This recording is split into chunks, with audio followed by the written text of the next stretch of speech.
Carl Jung discovered that there is a collective unconscious connected to all humans, meaning that the whole of humanity shares a single mind with one another.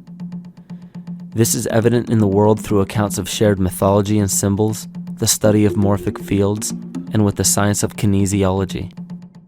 This collectivity is a global example of the unconscious mind of the human body in which trillions of cells share a similar signal.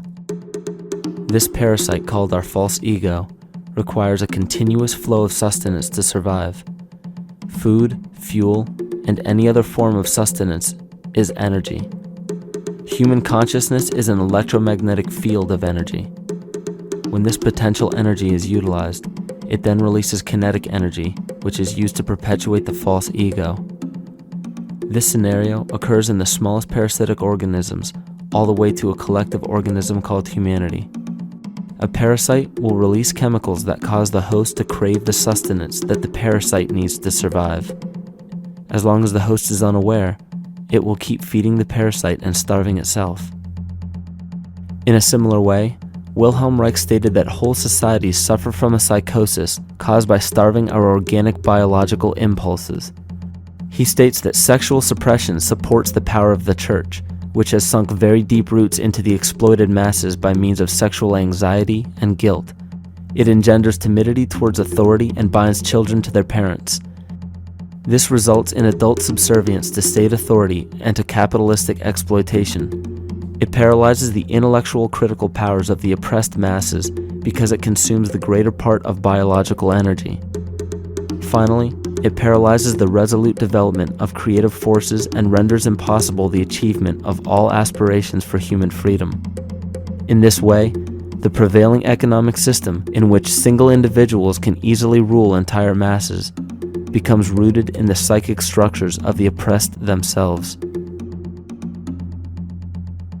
What Reich was showing in this powerful quote is that on a collective level, the suppression of a natural function, whether biological, spiritual, or emotional, will result in an abnormal reaction, a psychic disease. This illness or disease is reflected into the masses through a collective unconscious and acts as an epidemic. Humanity is plagued with an incapacity for freedom, meaning that people en masse lack the ability to govern themselves on a psychic level, and this manifests in the macrocosm as government and organized religious powers, thus opening the throne, our national and individual throne, to anyone and anything.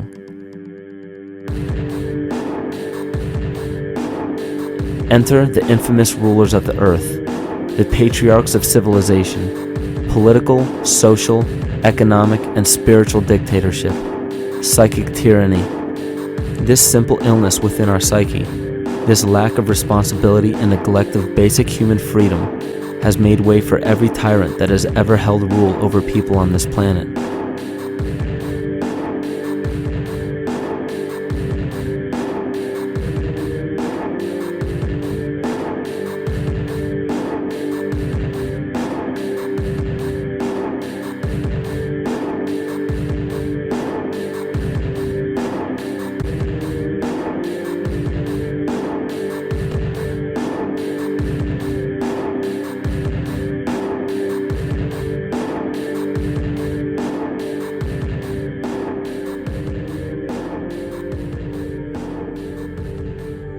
But these oppressive tyrants that are demonized by the masses are no different than us. In fact, they are one with us. In the book The Prophet by Khalil Gibran, he poetically states, "I say, as the holy and the righteous cannot rise beyond the highest which is in each of you, so the wicked and the weak cannot fall lower than the lowest which is in you also." Every one of us has the capability to commit the most horrifying sin or show the most beautiful compassion to our fellow man. This is the very definition of an illness within the psyche and soul of man.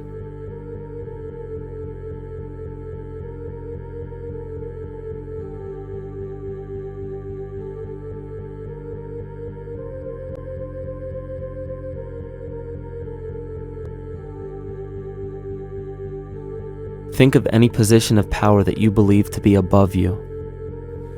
Royal families, government leaders, the United Nations, financial organizations, corporate monopolies, and media juggernauts.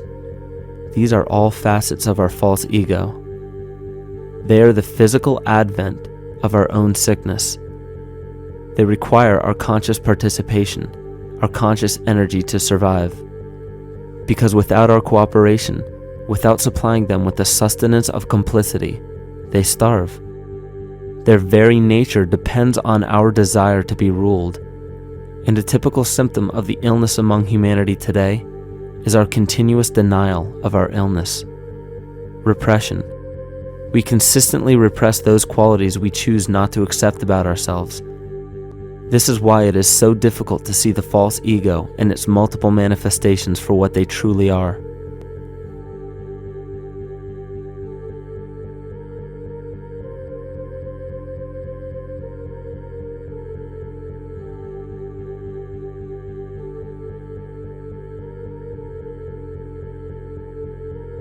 This is the very nature of the false ego. It acts as a red herring to distract us from the freedom we truly have. For this psychic parasite to survive, it must supply us with a chemical that will cause us to remain dependent upon it. In this case, the sustenance is our conscious energy. And in order for us to feed it to the parasite, the chemical of fear causes humanity to crave protection and defense.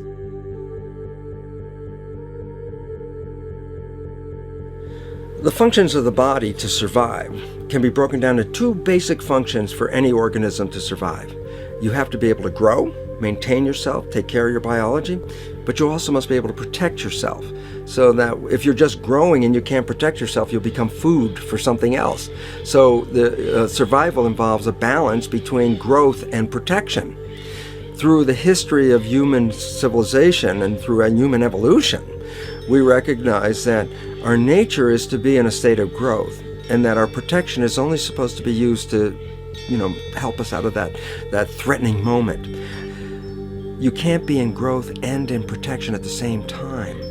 So the significance is, when we see a need of protection, the stress hormones in the body shut off the blood vessels in our viscera or gut, which is the part of the body for growth.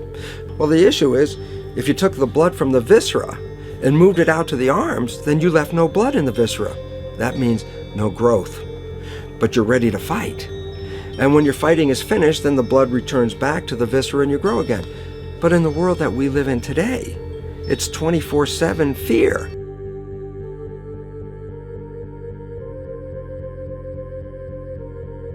So we have a continuous dripping of that stress hormone into the body. It's just dripping all the time, getting us ready to run or fight or flight at any moment at the drop of a hat. We're ready to go because we're on guard.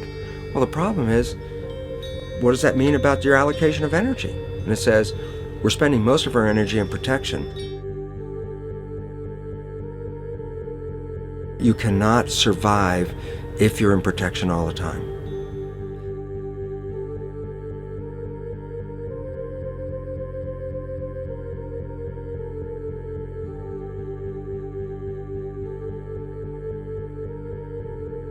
And if the parasite can control the nature of the fear, it can then create a fear among us that only it can defend us against. A recent physical manifestation of this comes from Zbigniew Brzezinski, former Secretary of State who also supported President Barack Obama. In his book, The Grand Chessboard, he states, as America becomes an increasingly multicultural society, it may find it more difficult to fashion a consensus of foreign policy issues, except in the circumstance of a truly massive and widely perceived direct external threat. Even the Reichsfuhrer of the Nazi Party, Hermann Göring, sums up this game of supply and demand perfectly when he stated, "The people can always be brought to the bidding of the leaders." That is easy. All you have to do is tell them they are being attacked and denounce the peacemakers for lack of patriotism and exposing the country to danger. It works the same in any country. It also works the same in every individual psyche. Just remember that the false ego has only one desire: to become greater and more powerful than the true self. This illness causes us to believe that we are separate from nature. This is why we see such a rise in the dependency of technology. This is why we see such little stewardship for the earth and the environment. And this is why we see bigotry, racism, sexism, and every other form of discrimination possible that leads to crime, violence, wars, and eventually, the global destruction of the organism. This endless state of fear, confusion, and segregation our world seems to live in is a symptom of the false ego creating a false threat.